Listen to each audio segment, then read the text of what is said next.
देवी, तंत्र is nothing but only love and surrender.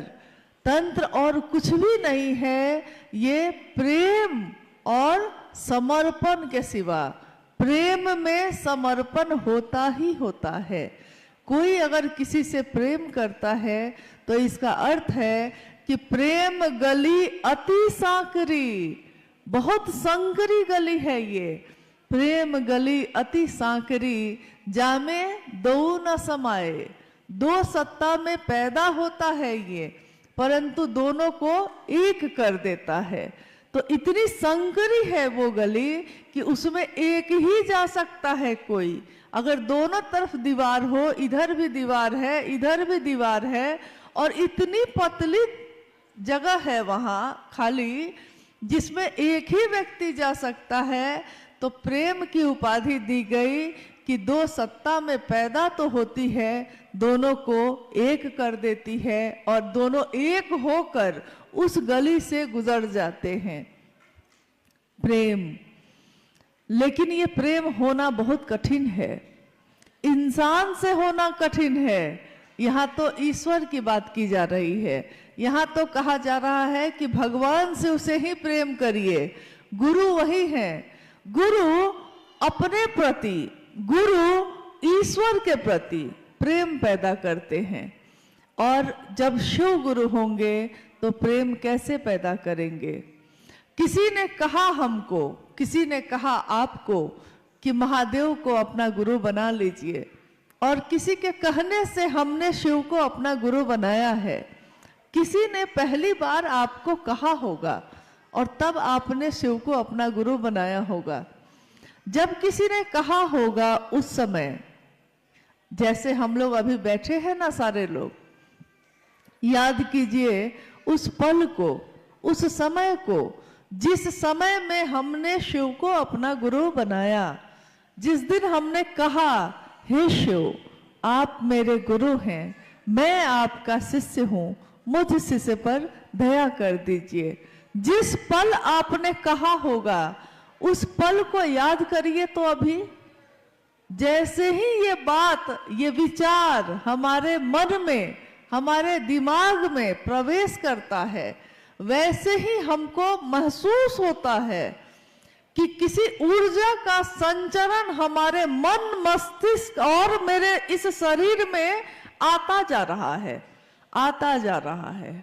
एक ऊर्जा, एक ऐसी तरंग जो इससे पहले हमने महसूस नहीं की। ये कब महसूस की थी? जब किसी से प्रेम हुआ था। जब किसी से प्रेम होता है तो धड़कनें बढ़ जाती हैं और आंखें झुक जाती हैं, हाथ कपकपाने लगते हैं। क्यों ऐसा होता है? क्योंकि मन जिसके नजदीक होता है, हमारे शरीर पे भी उसी का असर होने लगता है। मन अगर शिव से नजदीक होगा तो हमारे शरीर के आचरण में, हमारे शरीर के हर कृत्य में महादेव जैसा ही आचरण दिखने लगेगा। इसीलिए भैया हरिंद्र जी ने, इन्होंने जब शिष्यानुभूति लिखी थी उसमें लिखा कि शिव भाव से संजात एक सामान्य भावाचरण भी जगत के लिए अनुकरणीय है। शिव भाव से संजात, इसका अर्थ होता है कि जैसे पानी के जगह पे शिव का भाव हो, और जैसे कपड़ा भीग जाता है, आर्द्र हो जाता है, तो कपड़ा महादेव की दया से भींगा हुआ हो। शिव भाव से संजात एक सामान्य भावाचरण, यानी भाव के अनुसार आचरण। हमारे मन में जब शिव का भाव होगा तो हमारे आचरण भी वैसे हो जाते हैं। अगर मेरे मन में ये भाव होगा कि मैं किसकी बेटी हूं, तो मेरे भाव, मेरे आचरण भी उन व्यक्ति के कारण वैसे ही दिखने लगेंगे। जगत में अगर कोई कहेगा कि कोई गलत काम कर लीजिए, तो आप कहिएगा कि मेरे पिता का नाम बदनाम होगा, क्योंकि मैं वही आचरण कर सकती हूँ जो मेरे पिता की मर्यादा के अनुकूल है। मैं वो आचरण नहीं कर सकती जो मेरे पिता के अनुकूल नहीं हो। जब कोई शिव को अपना मानता है तो उसके भी सामान्य भावाचरण आचरण ऐसे ही होने लगते हैं। वो जगत में चलता है, रहता है, जीता है, खाता है, बातें करता है, किसी से मिलता है, लेकिन उसके हर काम में महादेव जैसा आचरण उतरने लगता है। उसका हर काम महादेव के भाव से भींगा होता है। और ये जो उसका शिव के शिष्य का आचरण है, ये जगत के लिए अनुकरणीय है। जगत के लोग देखकर ये कहते हैं कि देखिए कैसा शिव का शिष्य है, कैसा शिव का चेला है, कितना सुंदर बोलता है, कितने करुणा है, कितने सुंदर भाव है। इससे हमको सीखना चाहिए। जब हम किसी को कुछ अच्छा देखते हैं, किसी को कढ़ाई अच्छी आती है, किसी को बुनाई अच्छी आती है, किसी को भोजन बनाना अच्छा आता है, किसी को खेती करना अच्छा आता है, तो हम उससे सीखना चाहते हैं कि अगर सीखना है तो भाई इससे सीखिए, देखिए इनको कितना अच्छा ये काम करने आता है। तो जब कोई शिव का शिष्य अपना आचरण जगत में दिखाता है तो जगत के लिए वो अनुकरणीय हो जाता है। जगत के लोग उसको देखकर सीखते हैं कि जीवन को कैसे जीना चाहिए। जब हमने शिव को गुरु बनाया तब से लेकर आज तक हो सकता है हमारे साथ या आपके साथ ऐसा हुआ होगा कि कोई 2 महीने 3 महीने पहले शिव का शिष्य बना होगा, कोई 2-3 साल पहले बना होगा, कोई 20-30 वर्ष पहले बना होगा, कोई कभी बना होगा। लेकिन आज सबके सब ये कोई नहीं कहता कि आप 20 साल के शिव शिष्य हैं और आप 2 दिन के शिव शिष्य हैं। हर व्यक्ति यही कहता है कि हम शिव के शिष्य हैं। शिव का शिष्य होकर हमारा मन महादेव से दया मांगता है। तीनों सूत्रों के बारे में आपने सुना अभी। शिव को गुरु बनाने में कोई दीक्षा, कोई दक्षिणा, ये शब्द आपने कभी सुना?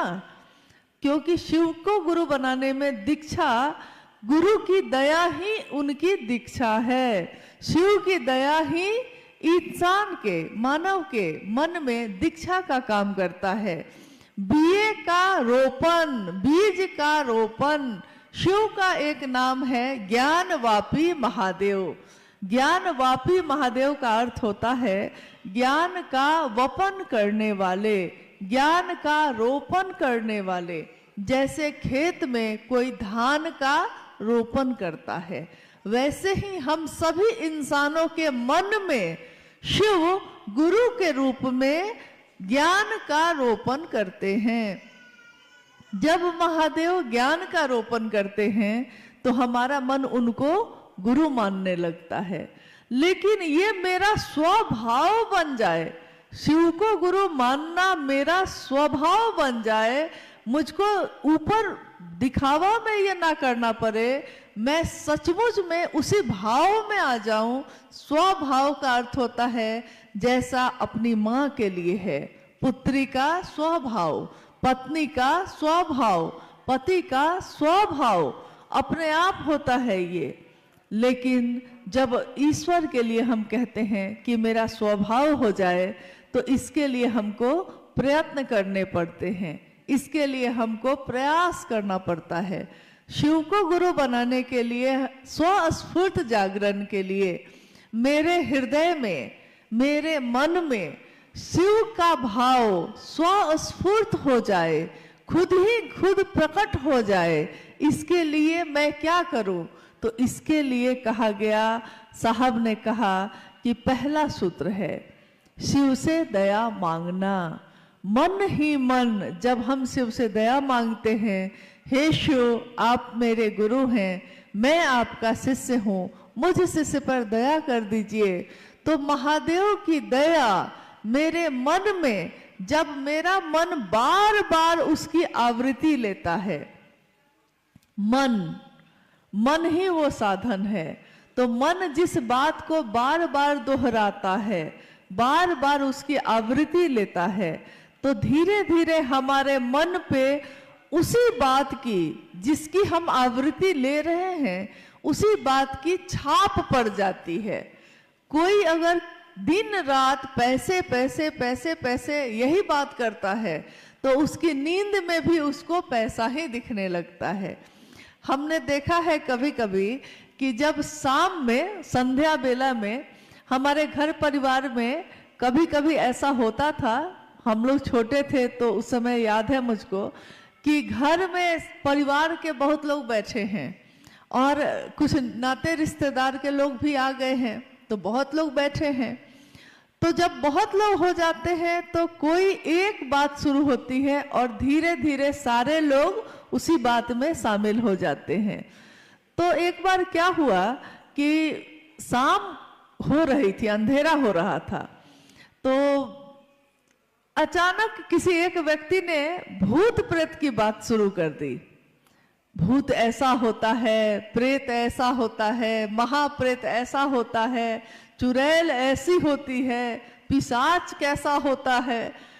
धीरे धीरे देख रहे हैं कि जितने लोग वहां हैं बैठे हुए, सब अपनी अपनी कोई ना कोई कहानी उसमें बताने लगे। किसी ने कहा कि एक बार ऐसा हुआ कि अमुक आदमी अमुक जगह गया तो वहां उसको प्रेत बाधा हो गई, भूत प्रेत पकड़ लिया, झूमने लगा। मतलब कैसा था प्रेत? किसी दूसरे ने पूछा भूत कैसा था? तो बड़े बड़े कान थे, बड़ी बड़े आंखें थी, दांत थे, बाल थे। मतलब लोग कह रहे हैं। हम लोग छोटे थे। उसके बाद रात के भोजन का समय आ गया। भोजन करके सारे लोग सोने के लिए गए। तो जब सोने के लिए गए, अब नींद ही नहीं आए, नींद ही नहीं आ रही है, डर लग रहा है और पर्दा भी हिलता है तो लगता है कि भूत का कान ही हिल रहा है। ये पर्दा नहीं है। आवाज हो रही है सरसराहट की, तो लगता है कि भूत ही सांस, उसी की सांस की आवाज आ रही है। देखिए हमारे मन पे उस बात का कितना असर होता है जिसमें हम सब शामिल हो जाते हैं। तो सब शामिल हो गए तो रात भर नींद नहीं आई, कोई अकेले सोने को तैयार नहीं हुआ। सब अंत में विचार हुआ कि सारे लोग हॉल में गद्दा बिछा लें और एक साथ सो जाएं, क्योंकि कमरे में जाने पे भूत आ सकता है। देखिए किसी एक ने बात शुरू की, धीरे धीरे सारे लोग उसमें शामिल हो गए और जब शामिल हो गए तो मन पे उस बात का ऐसा असर हुआ कि हर जगह वही दिख रहा है। अगर हमारे आपके जैसे लोग और बातों को छोड़कर महादेव की बात करने लगेंगे और कहेंगे, कोई एक शुरू करेगा महादेव मेरे गुरु हैं, आपके भी हो सकते हैं। दूसरा कहेगा कैसे हो सकते हैं। तीसरा कहेगा महादेव तो है ही। पहला कहेगा है गुरु, इसीलिए तो कहते हैं कि बना लीजिए। महादेव का साथ मिलेगा तो हमारा मन सबल होगा, सक्षम होगा, सुवासित होगा। शिव के साथ जीवन की दशा और दिशा बदल जाएगी। कोई कहता है महादेव गुरु कैसे हो सकते हैं, हम लोग को तो कुछ नहीं आता है। तो पहला आदमी कहता है महादेव को गुरु मानने में बस मन ही से कहना है, कोई क्रिया नहीं है, कोई आडंबर नहीं है, कोई आपको खर्चा पानी या पूजा पाठ फूल प्रसाद कुछ नहीं चढ़ाना है। महादेव को गुरु मानकर बस अपने मन का भाव देना है, मन में दोहराना है। और जिस चीज को हम बार बार दोहराते हैं वो हमारी नींद में भी शामिल हो जाती है। नींद में अब क्या दिखाई देता है? तो नींद में हम तो वही है, हमारा बिस्तर भी वही है, परंतु अब जब सोने जाते हैं तो नींद में शिव दिखाई देते हैं, नींद में शिव अवस्थित हैं। जिसके नींद में भी शिव अवस्थित होते हैं वही साधु है, वही ऋषि है, वही महर्षि है, जिसकी नींद में भी शिव शामिल हो जाए। तो हमारी बातचीत का बहुत असर होता है। हम बात क्या करते हैं, कभी कभी कोई ऐसा व्यक्ति मिल जाता है जो आपके घर आएगा और दिन रात आपसे नकारात्मक बात करेगा, सिर्फ नकारात्मक। मतलब कोई आपके घर आया और उसने बात शुरू की, उसने कहा कि क्या कहें, बड़ा बीमार है, बहुत दर्द है, पैर में बहुत दर्द है, पेट में दर्द है, सिर में दर्द है, इतना बोलेगा इतना बोलेगा, और जब वो चला जाएगा तो आपके भी सिर में दर्द होने लगता है। पहले नहीं था, उसने इतनी बात कही, इतनी बात कही किसी के बारे में कि मुझको भी लगने लगा कि मुझको भी तो नहीं हो गया है कहीं सिर में दर्द। यानी बात हम सुनते क्या है। वहीं कोई ऐसा व्यक्ति मिलता है जो कहता है, हम अगर कहते भी हैं कि हाँ मेरे सिर में बहुत दर्द है, बड़ी पीड़ा है, पैर के घुटने में चल नहीं पाते हैं, तो वो कहता है अरे मिजाज बना के चलो ना, मिजाज बनाओ, अरे चलो कुछ नहीं है, चल सकते हैं, चलिए। और एक दिन चलने लगते हैं हम। यानी उसकी बात का क्या असर है, बात का क्या असर होता है। मनुष्य की शारीरिक शक्ति यानी उसके शरीर की जो शक्ति है सो उससे बलशाली होती है उसकी मानसिक शक्ति, और मानसिक शक्ति से भी बलशाली होती है उसकी आध्यात्मिक शक्ति। ये साहब ने अक्सर कहा, लिखा भी है। मनुष्य की शारीरिक शक्ति में कितना बल है, हम क्या क्या काम कर सकते हैं। हम एक कुर्सी उठा सकते हैं, हम एक टेबल उठा सकते हैं, लेकिन अगर पलंग उठाने के लिए कह दिया जाए तो हम नहीं उठा सकते हैं। लेकिन अगर कोई कहे कि मन से उठाइए तो मन से तो पलंग क्या बात है, महल का महल उठा सकते हैं। मन में अगर सोचना है कि महल को उठाना है तो मन तो ऐसी चीज है कि उठा ही सकते हैं हम। यानी मन की शारीरिक शक्ति से बलशाली हो गई मन की शक्ति, और मन से भी बलशाली है उसकी आध्यात्मिक शक्ति। आध्यात्मिक शक्ति यानी ईश्वर से उसका सानिध्य। एक व्यक्ति जो बरसों से लकवाग्रस्त होकर बिस्तर पे पड़ा था और बिस्तर से हिल भी नहीं सकता था, लोग उससे मिलने आते, सहानुभूति जताते और चले जाते। सब सहानुभूति दिखाते, भाई तुमको बड़ा कष्ट है, भाई तुमको तो बड़ा दुख है, सब सहानुभूति जताते। लेकिन आज तक किसी ने उससे नहीं कहा कि तुम ठीक भी हो सकते हो। सबने यही कहा क्या करिएगा, अब तो जीवन ऐसे ही गुजारना है। परंतु एक दिन क्या हुआ, एक शिव का शिष्य उस व्यक्ति के पास गया। एक गुरु भाई उस व्यक्ति के पास मिलने चले गए। उन्होंने कहा क्या हो रहा है आपको?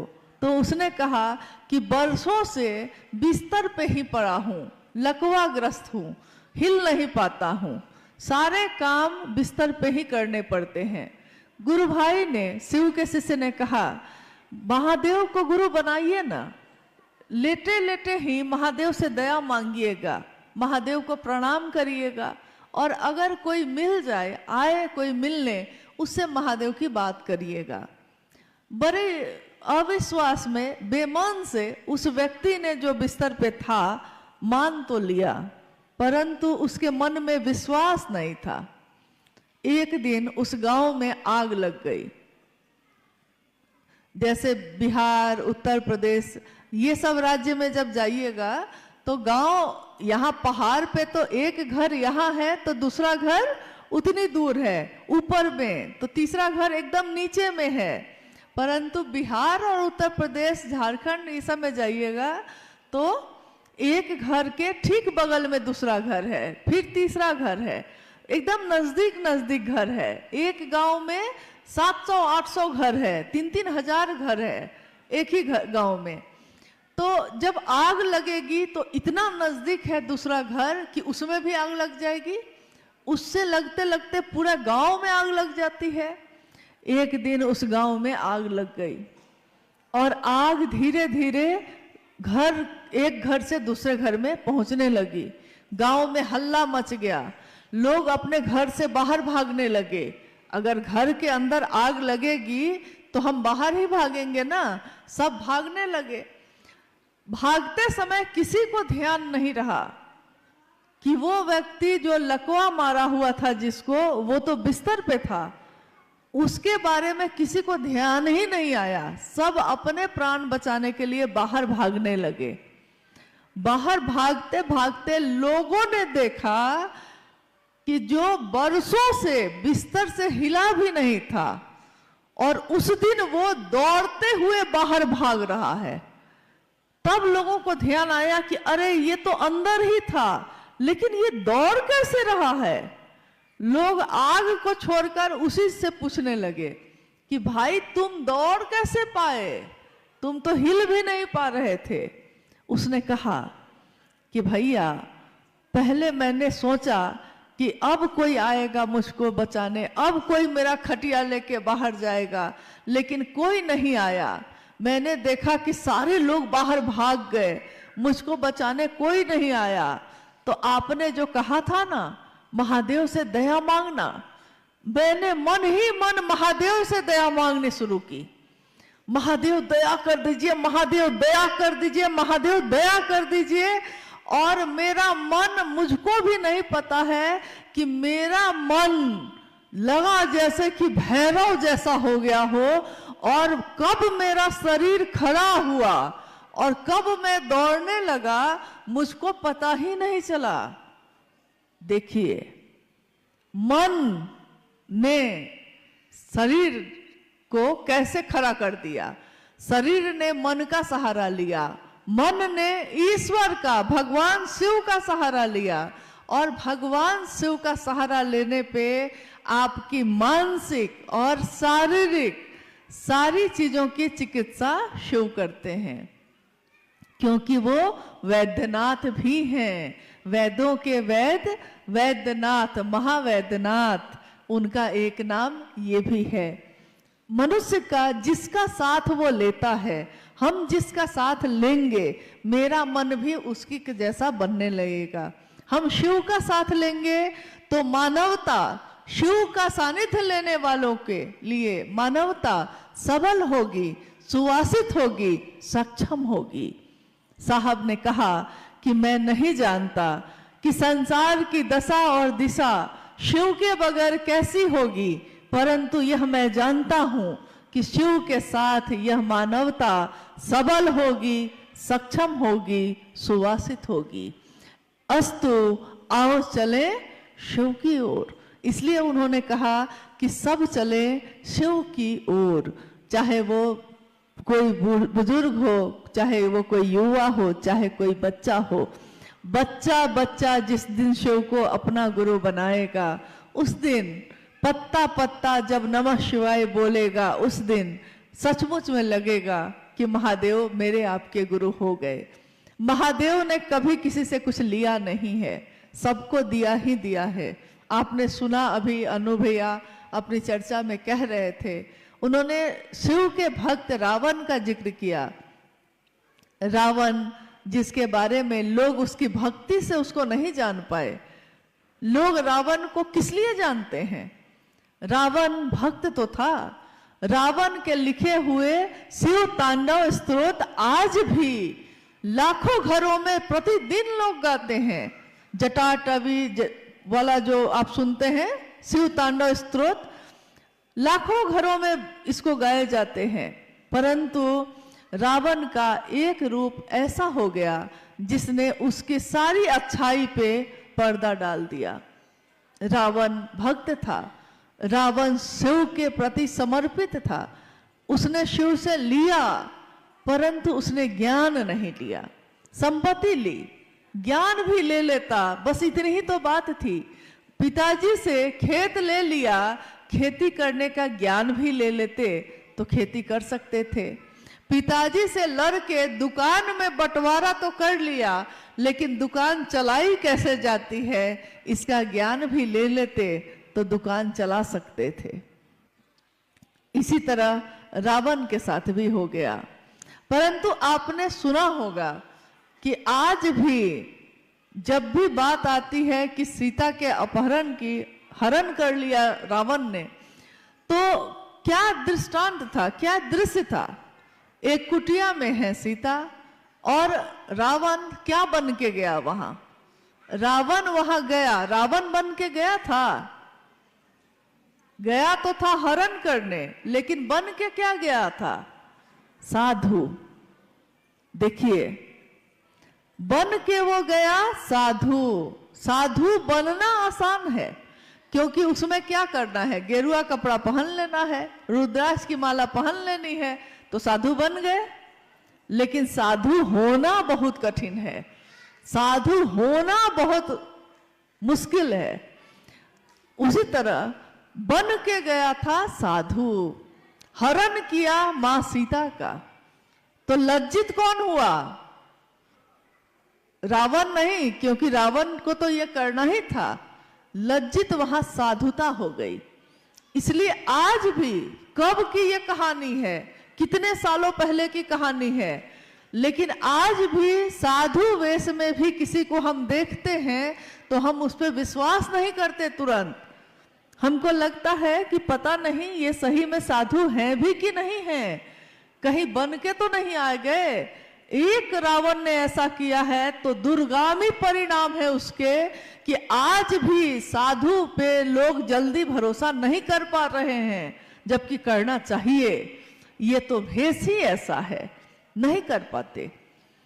और हम शिव के शिष्य हैं, अगर हम शिव का शिष्य बनकर समाज को अपनी सेवा न दे सके, समाज को शिव न दे सके, तो हमको शिव का शिष्य होने का कोई हक नहीं है। अगर मेरे कारण महादेव का नाम ऊंचा ना हुआ, अगर मेरे कृत्य से, मेरे आचरण से मेरे गुरु शिव की बदनामी हुई, तो ये वही बात हो जाएगी, लोगों का भरोसा शिव शिष्यों से भी उठ जाएगा, क्योंकि उनको लगेगा कि शिव के शिष्य ऐसे होते हैं। इसलिए अगर कुछ करना है गलत करना है कुछ, तब आप जो हैं वही बन के जाइए समाज में। लेकिन अगर शिव के लिए करना है तो समाज में व्यष्टि का नकाब हटाकर समाज समष्टि की ओर चलना होगा। व्यष्टि का नकाब, मैं कौन हूं, क्या हूं, इसको भूलना पड़ेगा और महादेव का शिष्य बनकर जगत में उतरना पड़ेगा कि लोग देखें कि शिव का शिष्य कैसा होता है। हम व्यापार करते हैं तो हमको झूठ बोलना पड़ता है, हम नौकरी करते हैं छल करना पड़ सकता है। जगत में जगत को खरीद के जगत को बेचने का रिवाज पुराना है। जगत में तो हम खरीदते ही हैं, एक सामान बेचते हैं तो एक सामान खरीदते हैं, परंतु शिव को बेचकर जगत नहीं खरीदना है। यही साहब श्री ने कहा, अगर जगत को बेच के जगत खरीदना पड़े तो खरीद लेना, लेकिन शिव को बेच के जगत मत खरीदिएगा। एक घर कोई छोड़ देता है, बाकी सब जगह चलेगा, लेकिन महादेव के काम में ईमानदारी, करुणा, सौम्यता, ये तो शिव के शिष्यों का आचरण है। इसलिए शिव के शिष्यों को जहां भी, चाहे हम साप्ताहिक चर्चा पे अगर शिव चर्चा करते हैं तब, या एक अकेले भी रास्ते में किसी से बात करते हैं तब, या आज जो ये कार्यक्रम घटित हो रहा है तब, चाहे ज्यादा लोग हों चाहे कम लोग हों, लेकिन हमारी बोली बदलनी नहीं चाहिए। ऐसा ना हो कि शिव चर्चा कर रहे हैं, सारे लोग देख रहे हैं कि हाँ ये सारे लोग तो शिव चर्चा करते हैं, और अचानक उसमें कोई एक दूसरे पे थप्पड़ चलाने लगे, कोई गाली देने लगे, घर जाए तो घर में हंगामा मचा दे, तो लोग क्या कहेंगे? लोग कहेंगे कि शिव का शिष्य ऐसा करता है, कोई नहीं कहेगा कि अमुक आदमी ऐसा करता है, लोग कहेंगे कि ये जो शिव चर्चा करने वाले लोग इकट्ठा हुए थे वो लोग ऐसा करते हैं। कोई दूसरा किस पे आरोप लगेगा? महादेव पे लगेगा। किसके नाम की बदनामी होगी? महादेव के नाम की बदनामी होगी। तो ये बहुत शर्मिंदगी की बात होगी कि मेरे आपके कारण महादेव का नाम न हुआ, मेरे आपके कारण महादेव की बदनामी हो जाए। बदनामी हो जाना ये तो किसी भी शिष्य के लिए बहुत ही शर्मिंदा होने की बात है, बहुत ही निम्न स्तर की बात है। तो ये काम हमको कभी न करना चाहिए, ना किसी को ऐसा करने देना चाहिए। अगर कोई ऐसा करता है तो उनको हाथ जोड़ के कहिए कि भैया ये काम, दीदी ये काम आप अपने घर में करिए, कृपया महादेव के घर में मत करिए। महादेव की दुनिया है ये, महादेव की दुनिया में हम रहते हैं, आप रहते हैं, महादेव की इस दुनिया में हम रहते हैं। लेकिन अगर हमारी दुनिया में, यानी हमारी दुनिया तो छोटी छोटी है, हमारी दुनिया में अगर महादेव आ जाएं तो हमारा परिवार, हमारा समाज महादेव जैसा ही होगा, महादेव ही होगा। इसलिए कोशिश करनी है कि पहला सूत्र भी महादेव से दया मांगे शिष्य बनने के लिए, दूसरा सूत्र शिव की चर्चा करें कि खुद भी शिव के शिष्य बने और दूसरों को भी प्रेरित कर सकें, और तीसरा सूत्र शिव को प्रणाम करना। शिव को प्रणाम करना यानी उस सत्ता को प्रणाम करना जिसके सामने नमन करने की भी योग्यता हमारी नहीं है। गर हो सके नमन तो सौभाग्य है हमारा, इस योग्य हम कहाँ हैं, गुरुवर तुम्हें मनाए, फिर भी मना रहे हैं, शायद तू मान जाए।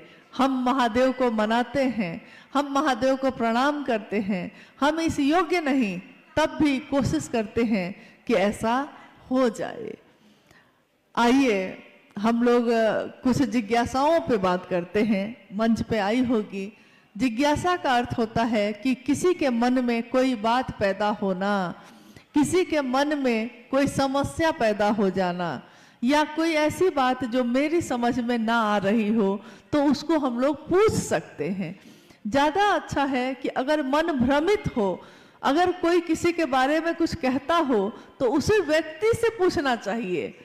दूसरों से उसके बारे में बात करने से बेहतर है कि उस व्यक्ति से पूछ लीजिए। इसलिए महादेव के काम में अगर कोई बाधा आती हो, गति और गतिरोध दोनों के विषय में कोई बात आती हो, तो हम लोगों को आपस में बात कर लेनी चाहिए, पूछ लेना चाहिए, ताकि माहौल अच्छा बना रहे, हमारा रास्ता प्रशस्त हो। आइए हम लोग जिज्ञासाओं पे बात करते हैं। हेलो, आपकी ओर से जिज्ञासा बहुत है, उसमें से कुछ जिज्ञासाओं पर हम लोग चाहेंगे कि बात हो। एक भाई ने लिखा कि कलिंपोंग में शिव चर्चा में सुन रहा हूं लेकिन भरोसा नहीं हो रहा है, क्या शिव जो भगवान है और शिव गुरु दोनों एक है या अलग अलग है? जिज्ञासा है कि शिव की पूजा वो कर रहे हैं, शिव की चर्चा भी सुन रहे हैं, उनको भरोसा ये नहीं हो रहा है कि शिव भगवान है कि शिव गुरु है। शिव भगवान भी है और शिव गुरु भी है। मेरे पिता भी है कोई और वो मास्टर भी मेरे हैं। ये हो सकता है कि नहीं? ये होता है कि नहीं? होता ही है। तो शिव भगवान है, भगवान के रूप में वो समदर्शी हैं, भगवान के रूप में वो सबके ऊपर एक समान दृष्टि रखते हैं। इसीलिए कोई अगर देवता भी तपस्या करे तो उसको भी वरदान देते हैं, कोई राक्षस अगर तपस्या करे तो उसको भी वरदान देते हैं। महादेव भगवान के रूप में प्रसन्न होकर वरदान देते हैं, इसमें कोई, महादेव भगवान के रूप में मनोकामनाओं की पूर्ति करते हैं, इसमें भी कोई संशय नहीं है। परंतु गुरु के रूप में विवेक पूर्ण दान देते हैं। विवेक पूर्ण दान यानी जो हमारे लिए जरूरी होगा, जो हमारे लिए अच्छा होगा। जैसे कहा गया है कि घर में प्रथम गुरु माता और पिता को माना जाता है, क्योंकि माता पिता अपने बच्चे को कभी भी हाथ में खुला चाकू नहीं देंगे। क्यों? बच्चा चाकू मांगता है, माता पिता नहीं देंगे, क्योंकि वो जानते हैं कि चाकू से हाथ काट लेगा। इसको अभी चाकू चलाना आता नहीं है, तो चाकू से हाथ कट जाएगा, तो नहीं देंगे।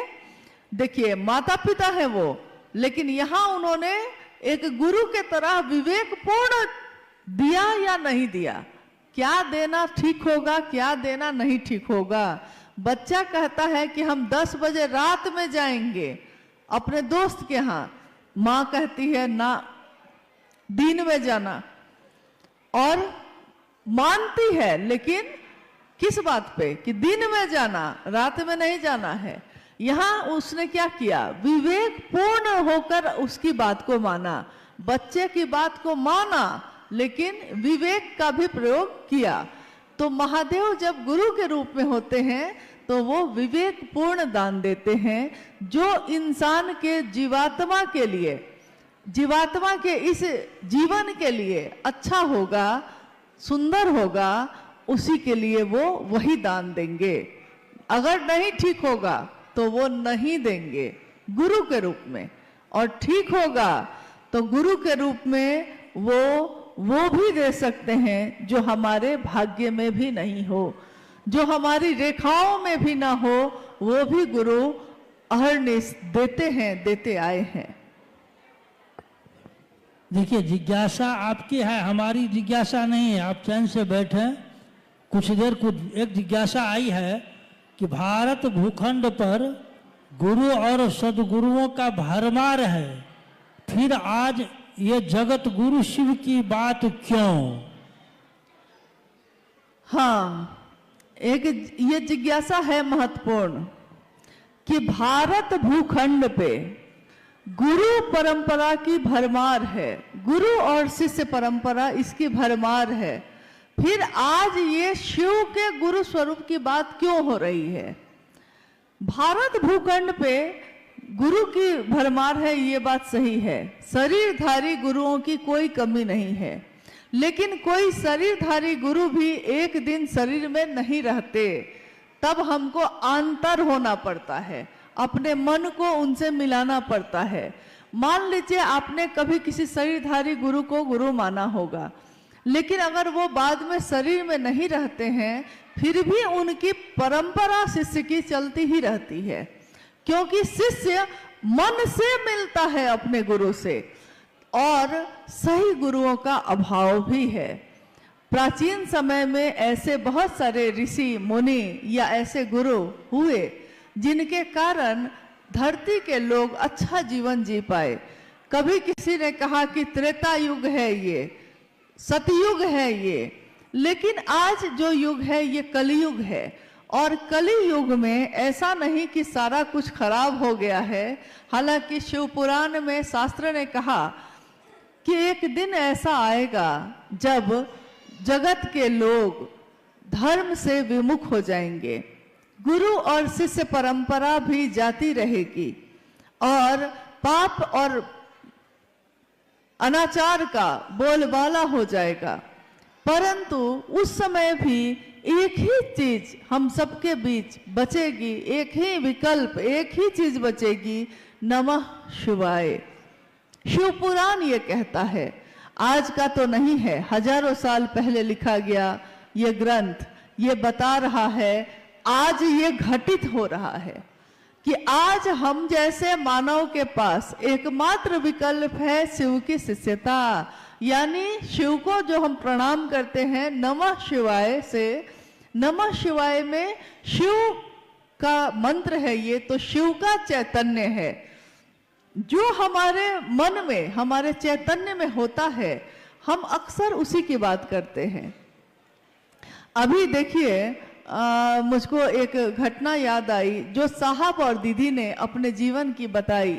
उन्होंने कहा कि अगर महादेव आपके मन में रहेंगे, मन में अगर महादेव हैं तो आप कहीं भी जाइएगा, आपके सारे ध्यान का केंद्र महादेव हो जाएंगे। चाहे आप कार्यालय में बैठिए, चाहे आप किसी काम में रहिए। हुआ ये कि एक घटना हुई कि साहब उस समय पटना में पोस्टेड थे, तो वो अपने कार्यालय जा रहे थे। जब 10 बजे से 6 बजे तक वो अपने कार्यालय में, क्योंकि आप जानते हैं कि साहब हरिंदरानंद जी जब रिटायर्ड हुए तो ज्वाइंट सेक्रेटरी कैबिनेट के तौर पे रिटायर्ड हुए थे। उसके साथ साथ उन्होंने महादेव के नाम का अलख जगाए रखा और करोड़ों लोग आज महादेव की सोच पे खड़े हैं, चल रहे हैं। तो उस दिन हुआ ये कि जब वो कार्यालय के लिए निकलने लगे तो मां नीलम आनंद जी ने, गृहस्थ भी हैं, वो गृहस्थ भी हैं क्योंकि महादेव गृहस्थों के भी आदर्श हैं। साहब और दीदी क्या है, गृहस्थ भी हैं, 3 बच्चे भी हैं उनको।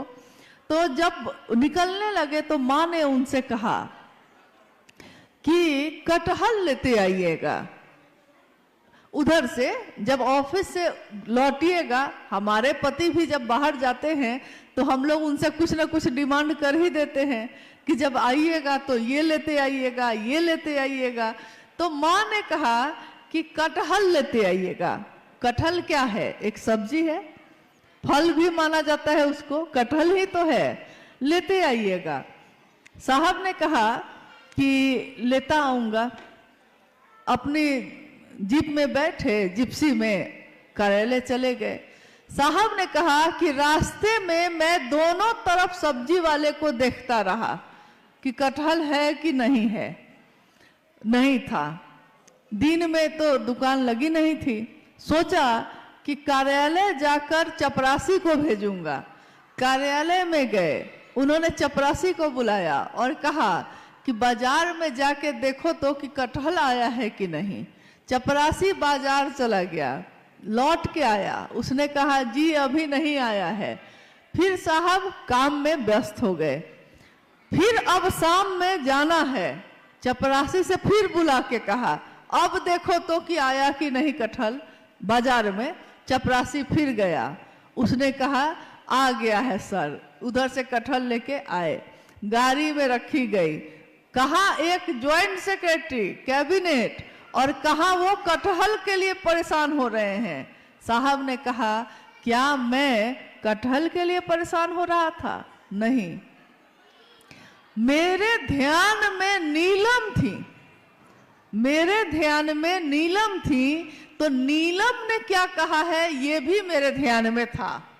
मेरे ध्यान में शिव होंगे तो शिव ने क्या कहा, साहब दीदी ने क्या कहा, ये भी मेरे ध्यान में होगा। तो इसीलिए साहब ने कहा कि वो कटहल मेरे मन में घूमता रहा, जबकि मैं उतना पसंद भी नहीं करता, लेकिन कटहल नीलम ने कहा। महत्वपूर्ण यह है कि किसने कहा।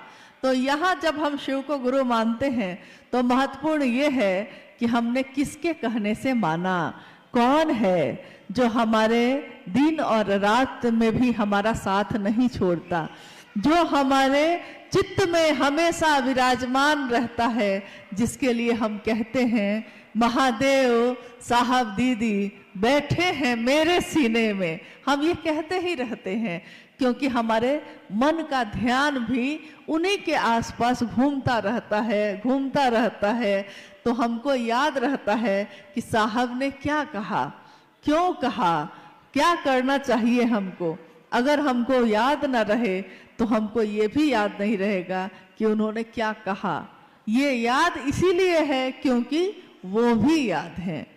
नहीं, एक जिज्ञासा है, एक ये बहुत सारे गुरु बहनों और गुरु भाई की जिज्ञासा है कि दीदी हम लोग कई बार विचार योजना बनाए कि जाएंगे रांची, नहीं जा पा रहे हैं, रुकावट कहाँ आ रही है? चाहता हूँ लेकिन हम लोग रांची नहीं जा पा रहे हैं, कृपया कुछ आप बताएं।